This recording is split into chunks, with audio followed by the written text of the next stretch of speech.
On a summer's evening in 1953, a teenage girl was rushed to hospital. Her body was limp and showed no signs of life. It appeared the paramedics were too late. But although her body seemed lifeless, she was fully conscious and aware of everything. To her horror, she could even hear as they pronounced her dead. You know you're alive, but then people taking you for dead, it's not funny. She finally came out of her paralysis to see dead bodies all around her. June Burchell has been pronounced dead not once, but 3 times. On 2 of those occasions, she woke up in a morgue. I'm not afraid of death, but I'm afraid of being buried alive. That's the point.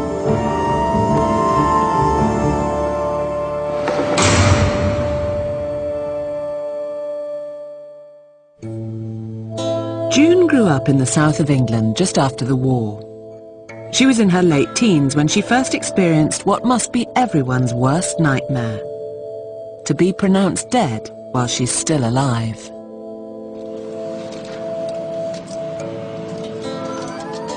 It all began with an innocent night of entertainment at the cinema. This particular night I went to see a Bud Abbott and Lou Costello film, which at the time I thought was good, you know, they were good. Halfway through the film, June had a strange attack. I was laughing, and I was laughing a little too much. June slid completely paralysed to the cinema floor. She was unable to move, but could hear and feel everything. I could still hear the film. That was all right, that there wasn't anything I could do but just lay there. She was rushed to hospital, and then she heard the words that sent a chill down her spine. And they just left me with the sister, and it was her that examined me, and then she went away. Then she came back and she kept feeling my face. I thought, oh, feeling my face for to see if I'm still cold. And that's when she come back and she told the girls to prepare me for the morgue.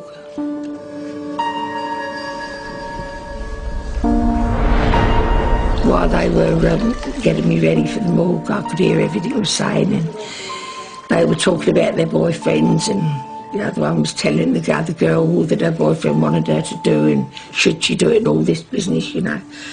And I'm saying to myself, no, you shouldn't do this, you know, you shouldn't do that.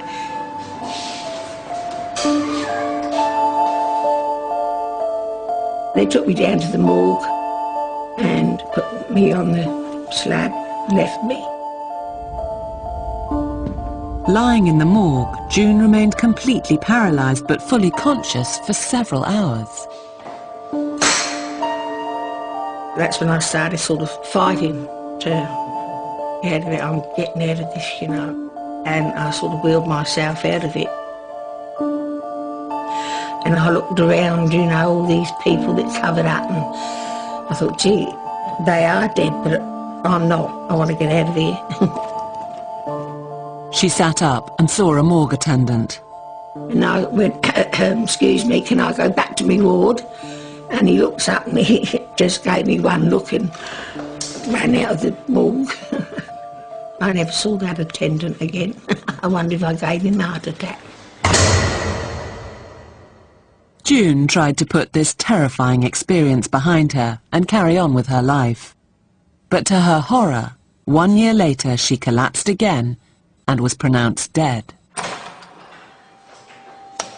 Once more, she was sent to the morgue. I don't know, well, there's something about the second one that upsets me. I don't... No.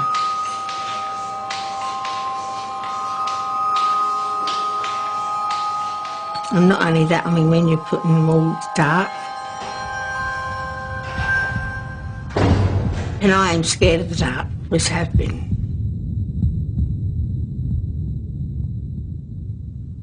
June emerged from her state of paralysis to find herself in the same nightmare situation all over again. She was locked inside the morgue for so long, she lost all sense of time. But June believes she was there for at least 3 days until someone finally came to the door, allowing her to escape. The memories haunt June to this day. I don't like talking about that one, because it was more frightening than a lot, and I just don't want to talk about it.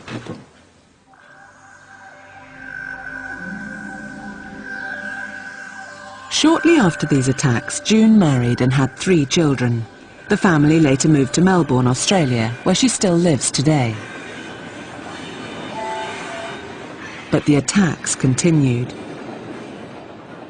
Son Stephen watched her battle this strange condition with fear. She fight herself not to go into an attack. It's like the Hulk. If you've ever seen the Hulk, you know, he's fighting himself not to become the Hulk. And this is what Mum is. It's like, I'm not going to go into the sleep, because she knows that if she falls in a heap, she'll be not be carted off to the hospital. And might be an intern who's never come across it before. You know, next thing you know, he's signing the death certificate. That's what Mum fights it for, because of that scenario. Unbelievably, this is exactly what would happen to June for a third terrifying time.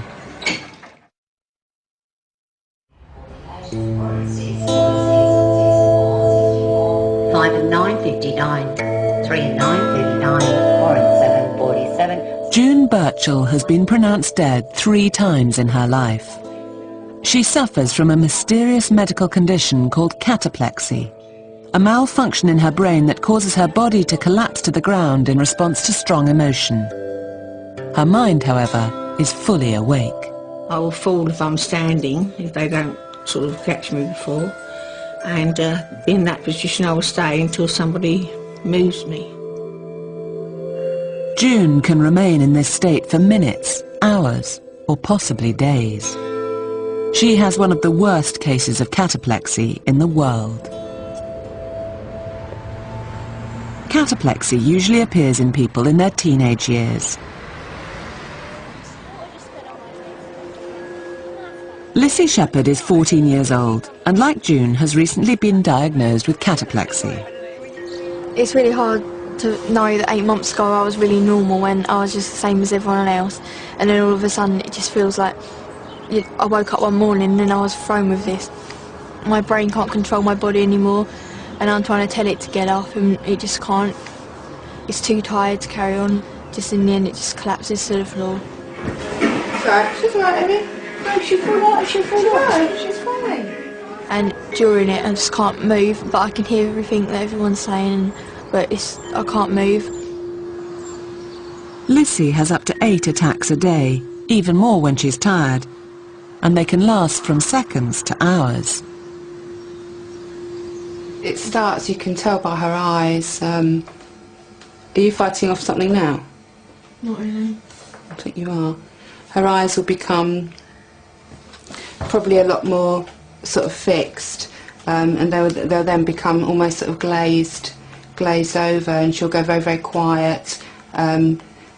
She'll still be sort of perhaps sitting up or standing, and you can talk to her, but there's really no response, and then sort of shortly after that is when she'll sort of drop to the floor. But it's the eyes really sort of tells us when. A few minutes later, Lissy has a cataplexy attack.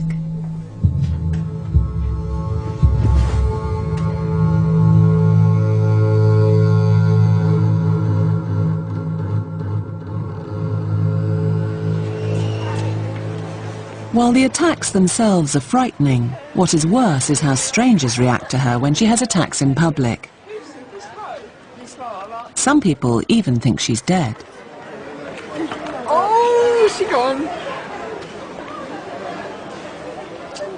Sometimes I just see lights, and it's normally basically just like black. It's just falling into a dream. I can hear people's voices around, like, oh, what's going on? What's wrong with her? This man had just come out of the pub and he had like a cigarette, and like he smelled disgusting, and he was like getting close to my face, and like all the cigarette like ash was like falling on my face, and it was horrible. And then like he was like hitting me in the face, like, wake up, little girl, and I was just like, oh.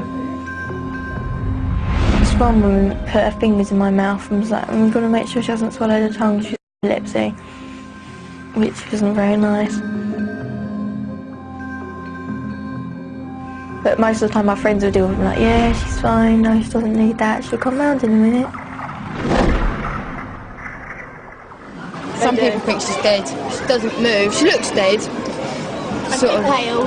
People don't see it at all, do they? So Yeah. people don't see it. And they don't know what it is, so they first assume that she's dead.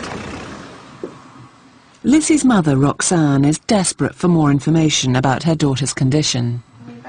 Anything like I know about cataplexy is really what I've read on the internet, and there seems to be sort of a mix in terms of, you know, I think at one point it was thought to be hereditary. I don't think it is thought that now. So there's all those sorts of things, you know, why all of a sudden that you were 13, weren't you? At 13, perfectly normal, healthy, you know, why then? What's caused it, you know, what is the sort of malfunction, if you like, in the brain? Over 2 million people worldwide suffer from this mysterious condition that makes them suddenly become paralysed and collapse, while their mind remains fully alert.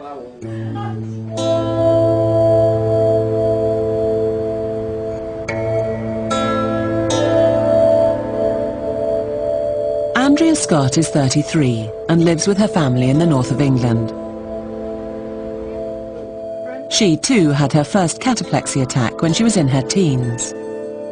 When she was about 18, 19, something funny had set you off. Somebody would do something stupid or something daft and that'd be it. Andrea would start laughing. And within a few seconds, matter of seconds, literally that was it. You could see her eyes rolled back, and then, like I see at first, it was funny because I thought, bloody hell, she was having a really good laugh here. And then Our body used to just sort of... oh yeah, completely just collapse. You know, it was weird watching. I was telling a silly joke and then I collapsed on my knees, and I got a sense, I just got this, I felt myself dropping, and it was like, my knees, it feels as if someone's getting a baseball bat and just whopping you behind your knees, you know, because your knees just go. And I felt it in the jerk a couple of times, and I was still trying to get this gag out to my mum. I was still trying to get the joke out, but I went down on the floor, and it's like concrete floor. When you collapse like that spontaneously, that's something that does really scare you, like.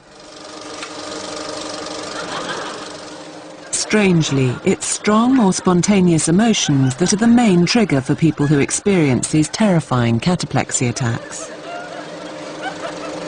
Laughing is the main trigger with it.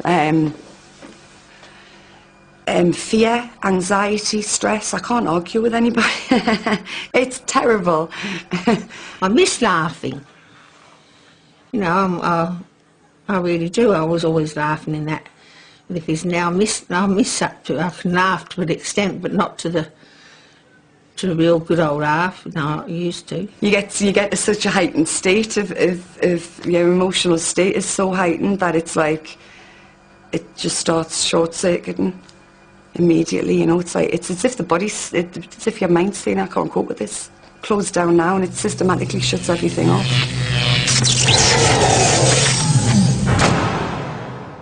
It's a bit weird that I can't just sit down and like cry like a lot, not that I would, without collapsing, or someone can't jump up behind me without making me collapse, or I couldn't like have an argument with someone without collapsing. It's just, I think that's weird. If you explain that to someone, they think, oh, that's really strange.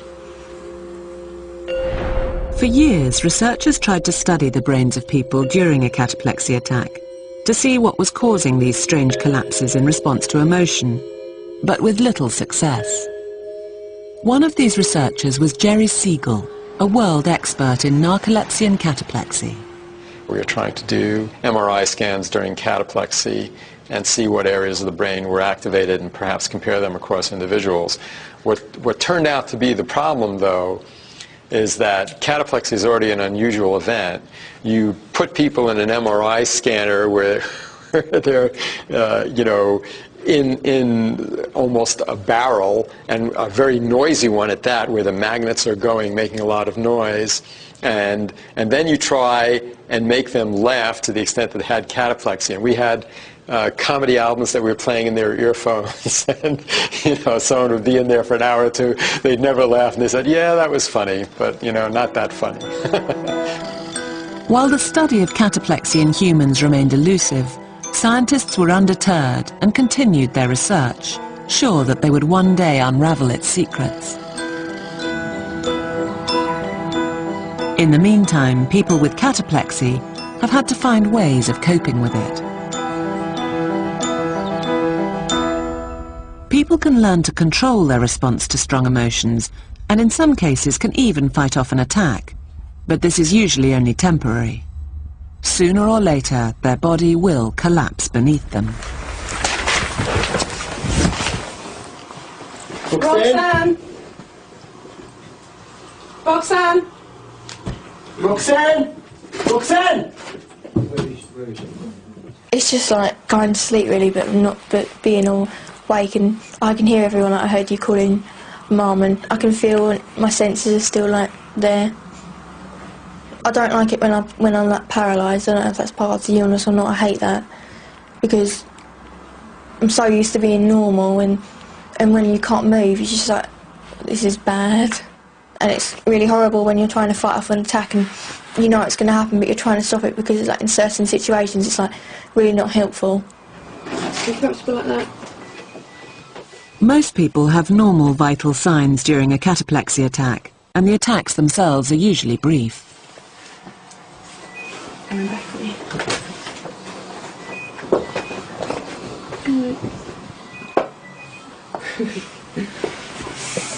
Bang your head. No, I don't. But for June, this is not always the case. When she has a severe and prolonged cataplexy attack, her blood pressure is abnormally low and she has shallow breathing, making it hard to determine if she's alive or dead. This is what June believes happened when she had her third major cataplexy attack in 1972. This time, the trigger was fear.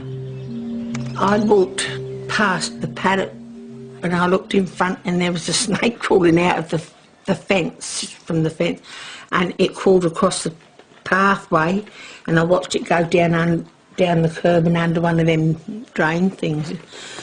But just seeing the snake, that was it. I just froze on the spot. Her son Stephen was 16 at the time.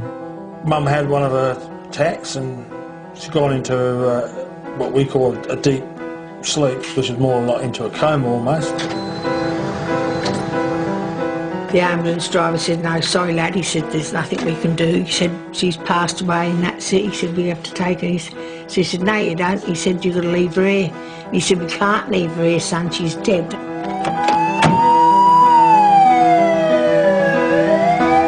He said, but she's not dead, she's only asleep. And he was pleading and all the way in the ambulance he kept telling them, and they weren't taking no notice of it. And I'm holding her hand and I'm just saying, Mum, come on, let's get there quick, you know, you'll be all right, Mum, you'll be all right, we're almost there. Spiritual. Shine a light in your eyes, spiritual. We sort of got to the hospital and the doctors basically said, I'm sorry, she's passed away. I was pretty hysterical and I'm saying, no, she's not, she's got this condition, and they sort of didn't even know what I was talking about. They thought I was just an hysterical kid who's just lost his mum. I was trying to come out of this thing, so I thought was happening. They don't hurry up, Steve's not going to stand a chance, and all his pleading wasn't going to do any good. Despite Stephen's desperate pleas, the doctor pronounced her dead. He said to the nurse, just get her ready to take her down to the mortuary. I couldn't think of anything worse than being taken off to the hospital, knowing that you can hear everything that's going on, you can hear the sirens, you can hear the doctors all saying, I'm sorry, she's dead, prepare her for the mortuary, being taken off to the mortuary and then waking up on a slab. Added to her terror was the realization that in Australia, a morgue was a freezer. I thought, well, if it's cold enough, I'll be frozen if I won't be able to fight myself out of this because I'll be to death.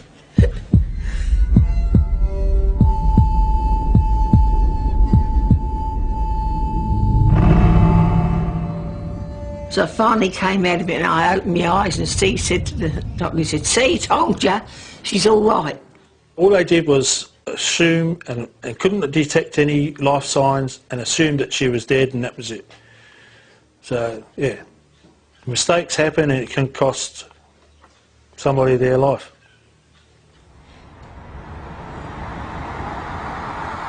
June is now on medication for her cataplexy, but still has mild attacks to this day. She's arranged a visit to her consultant, Dr. Freilich, following a series of collapses only last week. Hello, come in, Birchall, come through. Mrs. Birchall's been my patient for 9 years. I wouldn't see one new patient with this condition a year, and I would imagine, several thousand new patients. Hello. So it's a rare condition, and she has a rarely severe manifestation of a rare condition. So it's, yeah, very rare. She's the only patient I've ever come across who's had the severity of cataplexy. How have you been? Okay, except on Wednesday I had a nasty attack at the hospital. You were at the hospital at the time? I was working at the time, yeah. She had been mistaken for being dead on, I think, 3 occasions, and that's most unusual. But the attacks are now controlled, and she has episodes, but they're infrequent, they're fairly brief, and she comes out of them quite quickly. And I felt it coming on, and that's as far as I got. That was it? Yeah, they came, they called Code Blue, put me on the gurney and took me down to emergency. June often ends up in accident and emergency, following even her milder attacks. We rate level of consciousness on a very simple scale that just really records how much you are able to respond to the outside in movement, in eye-opening, in verbal response. And when Mrs. Birchall came to us that day, she had the lowest rating possible. She equal to a rock, basically. She wasn't responding to anything. Today, heart and brain monitors are used to determine if someone is alive or dead, even if they appear unresponsive. Someone who comes to emergency with an altered conscious state, such as she did, would automatically be put on an ECG monitor, have a 12-hour ECG done, so we would know that her heart was beating, even if we couldn't feel a pulse. Simple technology could save Mum from being put into a coffin or taken to the mortuary, and that is a heart monitor. As soon as she gets into the hospital, that's what they should do.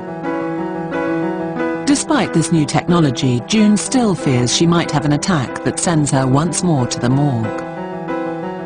But for Andrea, it's not the cataplexy she fears most, but the cause of her cataplexy, a medical disorder called narcolepsy, which has left her in terror of sleep. I thought my mum was going to find us dead in my bed in the morning.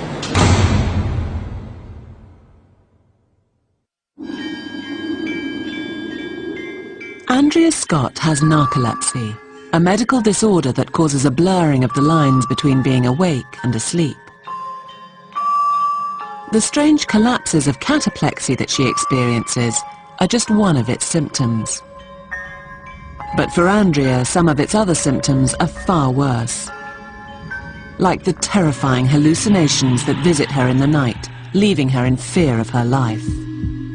The first time it happened, I was aware of the fact that I'd woken up and I felt fully alert, as if I was, as if there was some kind of danger.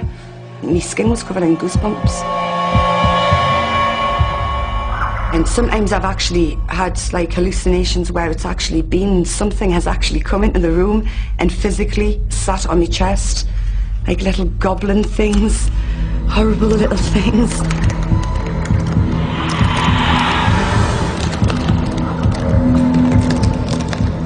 Really, really scary. I mean, it sounds ridiculous, but while it's happening to you, you really do fear for your life. Worse still, when she wakes, she often finds herself paralyzed. I've tried opening my mouth to speak, making blood-curdling noises that's alerted me mum and stuff like that. But sometimes I can't make any noise. I can't even open my mouth. she'd shout for us in the best way she could. And he used to go in and she'd say, somebody's been pressing on my chest. I could feel somebody pressing on my chest, and I cannot get them off, and I cannot move. I thought I was cursed. At first, I thought to myself that this is my life's going to turn into one of those stories like the Amityville Horror or the Entity or something like that. I just didn't know what to think about that. I just didn't know what, but it was obviously happening to her, because you could tell by the genuine fear and terror in her voice and in her face and the shaking and everything. Like many children, Andrea had trouble with her sleep when she was a little girl. When I was small, I used to have nightmares. I used to be woken up in the middle of the night and something would frighten us awake, and very strange things which I'm sure would sound as if I'm insane. But when she grew older, she began to find she couldn't stay awake, which is a classic symptom of narcolepsy. It was when I started falling asleep while I was doing things, and I was just over 18 when that started. And I would start falling asleep while I was walking, and that was when I really started getting concerned about it, because I couldn't actually stop myself. I'm sure I must have looked like a drunk. It took 5 years for doctors to recognise what was wrong with her. She's now under the care of a sleep specialist, Dr. Paul Redding. Well, Andrea has the full syndrome of narcolepsy. She has uncontrolled sleepiness during the day, she has cataplexy, and her nocturnal sleep is also very disrupted, often with bizarre hallucinatory experiences. These symptoms are caused by the intrusion of rapid eye movement, or REM sleep, into wakefulness. REM is the stage of sleep where our brains are extremely active. We have vivid and often violent dreams, and our bodies are paralysed to stop us acting out these dreams. In narcoleptics, this paralysis can happen while they're awake, causing cataplexy. And terrifying dreams can occur while they're partially awake, which can seem very real. Nightmares tend to occur in the middle of the night in normal subjects, as we wake up during an episode of REM sleep with a scary or bizarre image in our heads that soon fades away. In the narcoleptic, this image persists and can last for minutes, and patients often describe a difficulty in distinguishing these images or sounds from reality. I call him the shadow man because he's so frightening. Like, I can't actually give you a really... It's like his face is cloaked or under shades. It's too horrific for us to even want to know what's underneath it, do you know what I mean? Sometimes he comes through the wall behind me bed, and when he comes in that way, he comes over the top of us and like spreads out over the top of us like that. He whispers in my ear. It's just pure terror, real. It's like you feel as if your life is threatened, literally.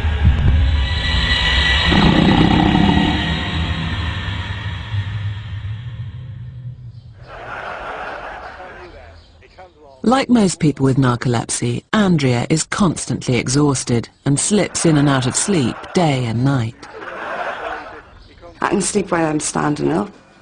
I just sleep anywhere. I can fall asleep while I'm eating and stuff like that.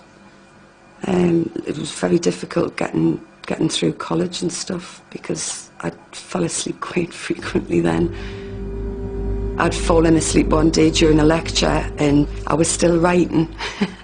But I'd fallen, and my friends hadn't realised that I'd fallen asleep in the auditorium because my eyes were still open. So I was still writing. Part of it was still listening to my lecturer. But I was alerted to the fact that I was asleep by an elephant walking down the aisle of the auditorium. And I thought, no, they don't allow elephants in the university campus, you know. So I kind of realised that I was asleep, and then I woke up. Looked as if a spider had crawled across the page of my work, you know, because I'd carried on writing, you see.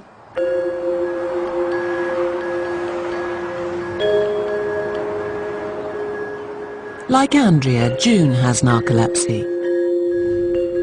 She first realised something was wrong with her sleep when she was in the British Army in the early 1950s. A year before she had her first major cataplexy attack. I kept falling asleep on my duty. I went to work and every now and again I'd nod off. After 9 months in an army hospital, June was finally diagnosed with narcolepsy. She was told to avoid strong emotion in case this triggered a cataplexy attack, and was prescribed stimulants to help keep her awake. I couldn't be relied on, so I got medically discharged. Wasn't a very easy time after that, you know. To this day, patients are prescribed a cocktail of drugs to control the very worst symptoms. These include stimulants like dexamphetamines, more commonly known as speed. One of the things that it does, it makes you feel as if your mouth's just running away with yourself. I talk to people and I feel as if I'm going it's like speeding everything up, do you know what I mean? That's why they call it speed on the street, you know, because it does, it makes you, sometimes it makes you feel it. I'll say to my mum, I've got 2 modes, fast forward and stop.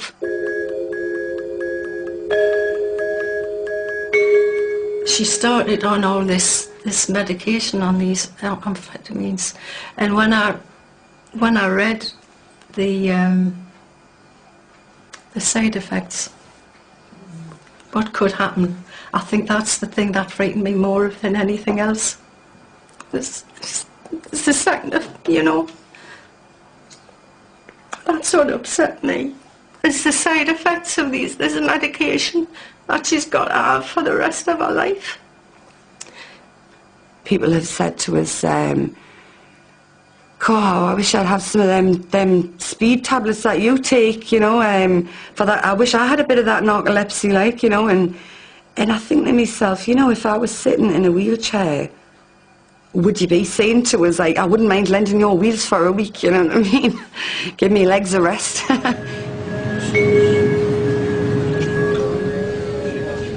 Even with high doses of amphetamines, Andrea still fades in and out of sleep whenever her mind is not stimulated. I don't live in the same time zone as everybody else. That's what I feel like. It knocks you out of sync in the respect that your reality becomes completely different to other people's reality. The combination of the symptoms and the side effects of the drugs has made it all but impossible for Andrea to live a normal life. It's a very, very hard thing to actually admit. It's like nearly admitting defeat. You know, I had to drop out of university, which was devastating to us, especially considering that I'm like the first person in my family, in the immediate family, who'd actually gotten to university. And it's really hard sort of saying, yeah, I can't cope with this. Because like, it's like the mind's willing but the body's not, you know what I mean? It's very hard having to accept that in yourself as well.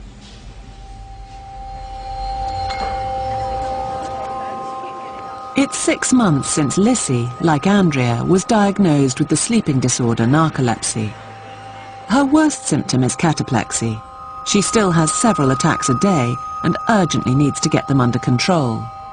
At just 14, Lissy already worries about the impact this condition will have on her life.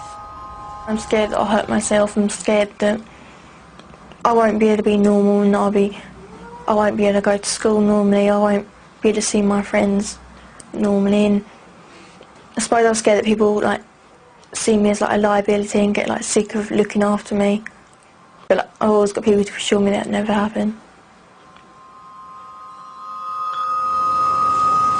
Lissy, her mother and grandfather have come to London to see Lissy's consultant.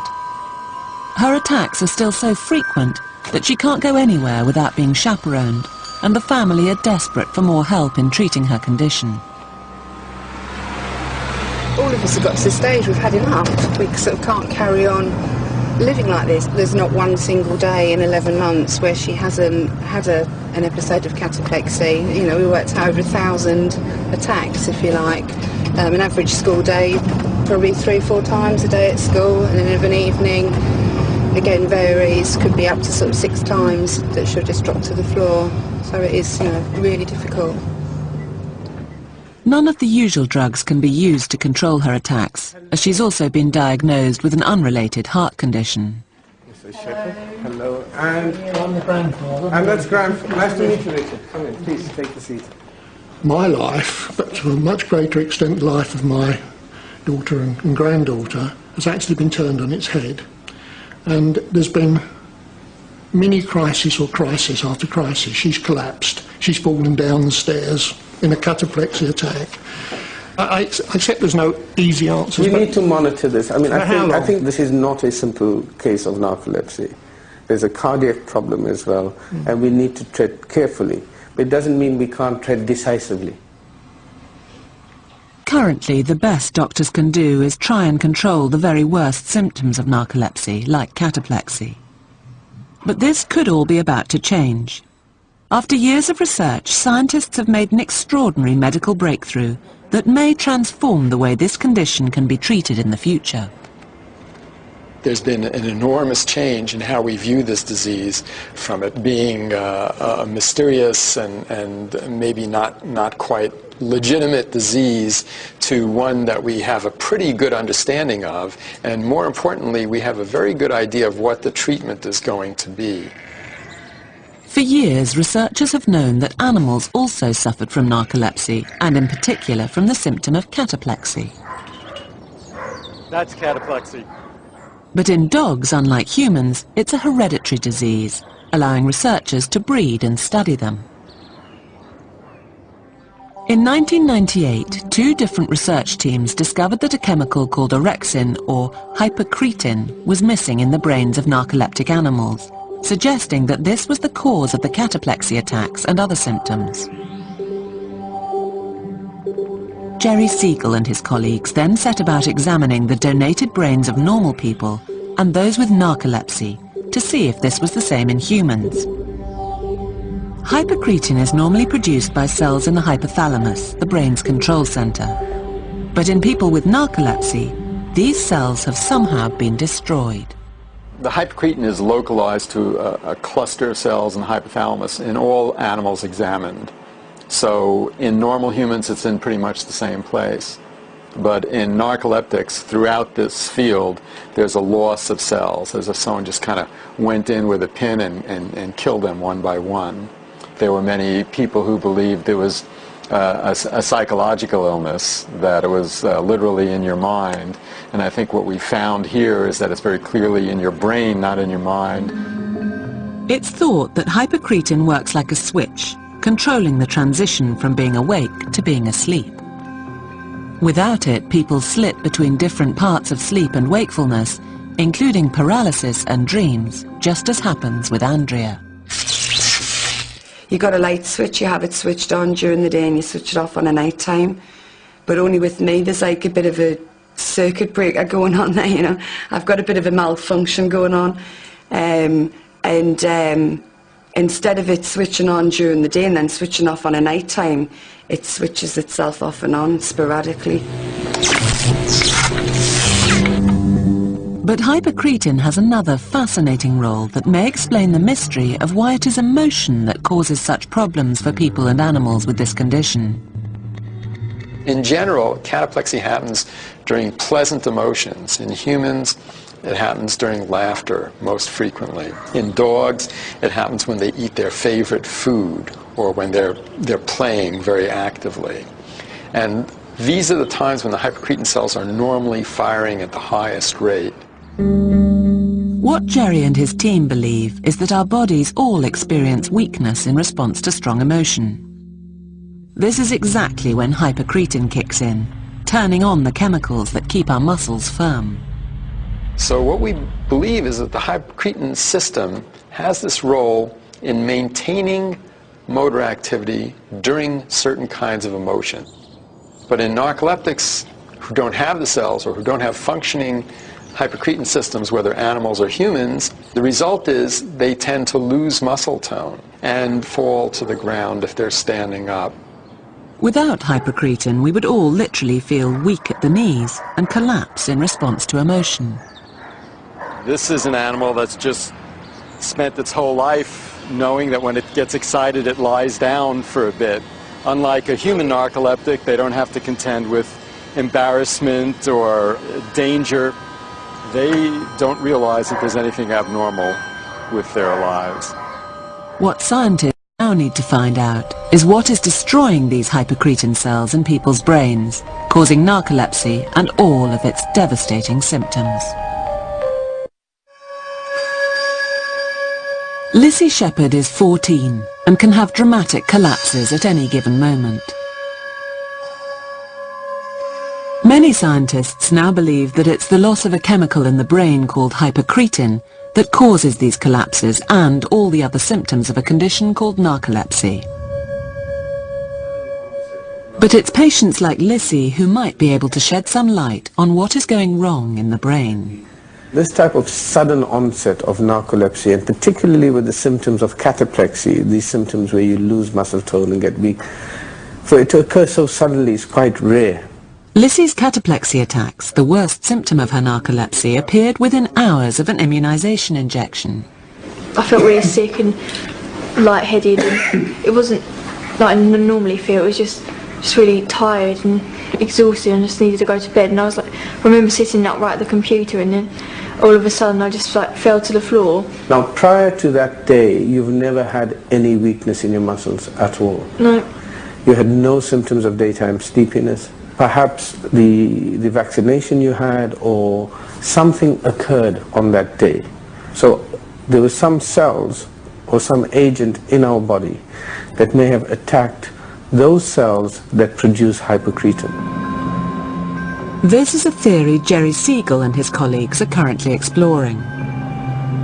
We have reason to believe that at least some narcolepsy occurs with an infection, virus, or some sort of immune system activation occurring as an initial event.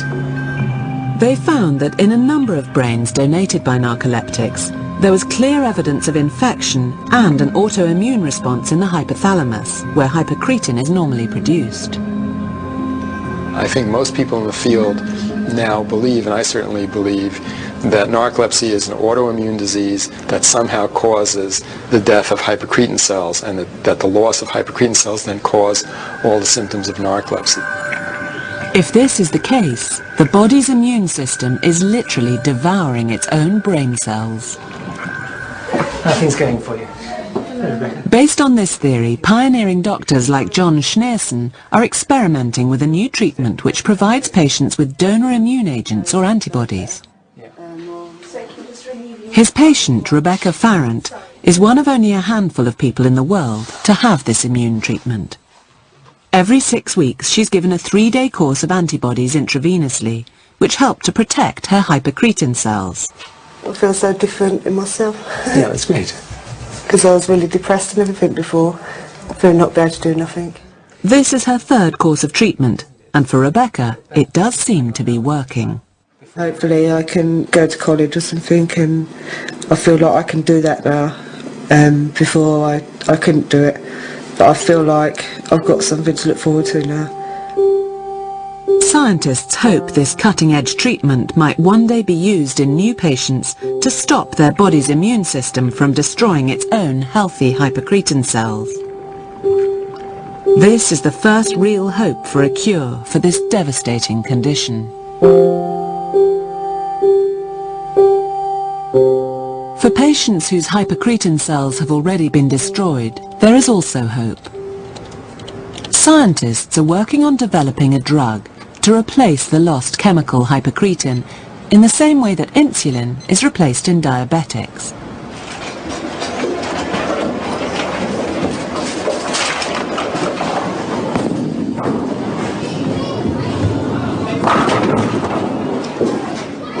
For Lissy, such treatments could transform her life.